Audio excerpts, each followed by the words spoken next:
Let me tell you something. There was a person in London who requested authentic sand from Dead Sea, Jordan for their child's school project, and he got it because he has a special card. The card was American Express Centurion card, also known as the Black Card. Another story, in 2015, a Chinese billionaire bought a painting worth 170 million using the Black Card, and because of it earned 132 million airline reward miles. It's enough to get 100 first-class round-trip flights between London and New York. You can get this card in India too, but you can't just walk and ask for it.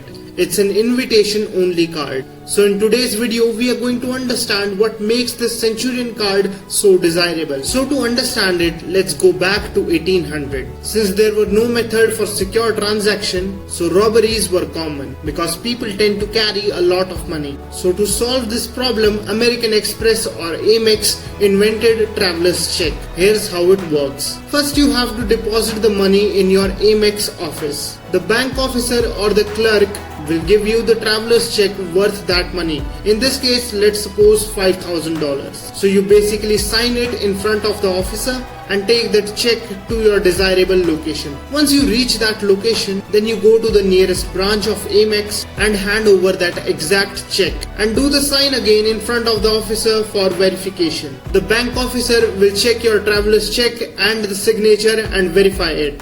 Once the verification is complete, you will receive your money. So if in this case your check got stolen, it's useless for the thief unless he know how to forge your signatures correctly in front of the clerk or banking officer. So because of this secure transaction, the bank became popular between wealthy individuals. And that's how time goes. And then suddenly World War I happened. Many Americans were stuck in London and many banks shut their door because of the war. Even at that time, Amex still kept their doors open and handed the cash. Because for them it's not just a service, it's a promise from them to their customers, and they kept it. They even go one step beyond and lend the money to other Americans who have the letter of credit from other banks. And because of that, even the British government was impressed by their services, and they helped Amex to reach more and more people, more and more area in Europe. Eventually, when the war was over, every American returned to their home and tell the legendary story of Amex, resulting in a huge jump of the sales of traveler's check.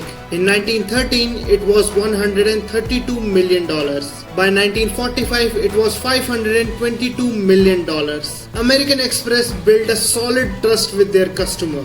Eventually, by 1958, they launched their first credit card and they became huge. American Express was the name that you can trust even at the time of most dangerous situations. And everything was good for Amex, it was on the top. But then a new villain shows up in this story. His name was Tino De Angelis. And to understand him and what eventually make him the villain, you need to understand the situation of America in early 1950s. During early 1950s, America used to export vegetable oil to different countries under a government program. So to borrow loan, Tino doesn't go with any kind of official documents to the bank.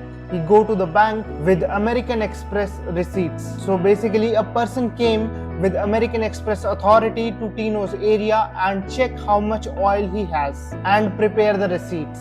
Tino go to the bank with these receipts and take a loan against them. But the wildest part is Tino doesn't have any kind of oil. He basically mixes a large amount of water with a thin layer of vegetable oil. So when the official person came and checked the oil using the measuring tape by dipping it, it came out coated with oil. And thinking that the complete container is containing oil, he issued those receipts. With these receipts, Tino go to different banks and borrow millions against them. But eventually this scam got caught and all the banks turned towards the American Express, saying that we have given loan because of your papers. Now American Express can say that you are giving loan, you should just double check. I mean, we are not any kind of bank, so why are you asking money from us? But American Express doesn't say any of this.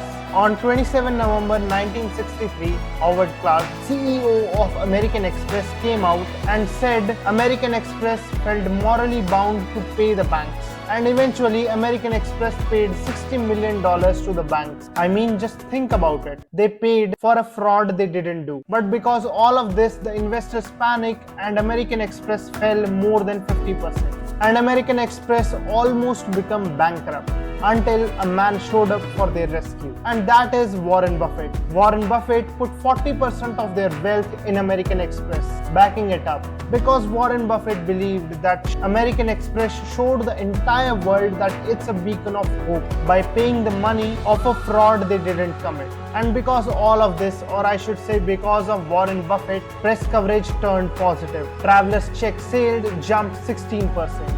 But now a question still remains. Why so many people eagerly wait for the invitation from Amex to get their hands on the card? Well, it turns out with the core value of this trust, they built an extraordinary business of cards. In 1966, they first launched their gold credit card. In 1969, they launched the green card. In 1984, they launched their platinum card. And in 1999, they launched their iconic black Centurion card. But now you will ask me what's so special about these cards. First, you need to understand how basically a card works. Like you have many cards like Visa and MasterCard. So how they work? Well, Visa and MasterCard don't give you anything. They basically work as a gateway for smoother transactions between your bank and the merchant's bank, and they took a tiny portion as transaction fee. And this entire system is called open loop system, where you and your bank and merchant's bank are linked with Visa or MasterCard. It's a four-party system, whereas in Amex card it's a closed loop, in which American Express issues your card, process your transactions, provide you money, handle your services and deal with merchants. So the entire thing is done by only one entity, American Express. Because of that, for American Express, it is very easy to establish the customer relation, which Visa and MasterCards can't do. Now let's understand how Amex works. Firstly, in a Visa or a MasterCard, it roughly charges 1.4 to 2% average, whereas in Amex card, they purposely charge 2.3 to 3.5% on every transaction. And that's the reason why so many shops doesn't accept American Express. But they don't understand that extra money they are paying is like a fuel for their promises. Because Amex is charging you more, it's giving you even more in features like rewards, access to premium lounges and concierge that Visa and MasterCard cannot do. And you need to understand the Amex card holders earn 60% more than the non-Amex card holders. And that's how Amex has built this cash machine. And to build their relationship with their customers, in 1984 when they launched their platinum card, they gave a dedicated human concierge to the card holder. And that's wild in an era where internet doesn't exist, because people have to go through books to call hotel and make a booking. Now with the concierge service, you just have to call and your booking is done. Suppose you're going on a dinner on a big restaurant where you will get the table, but you have to wait for 30 minutes. By this concierge service, that can be done in 5 to 10 minutes. And keep in mind, I'm talking about 1984. And this thing even get wilder in 1999 when they launched their iconic Black Centurion card, also known as the Black Card. And this is where a legendary story comes in. Let me tell you. One member specifically asked for one specific horse that Kevin Costner rode in 1990 film Dances with Wolves. Not any typical horse, but a specific horse. And Amex concierge found it. Living in a stud ranch in Mexico, they bought it and couriered a live horse across the ocean and delivered it to the member at its doorstep. Now that's what we can call never break a promise. And Amex showed it. And that's the reason you can call it promise, exclusivity, a brag-worthy relationship, and that makes the Amex card desirable by all. And with all of this story, let me tell you my perspective.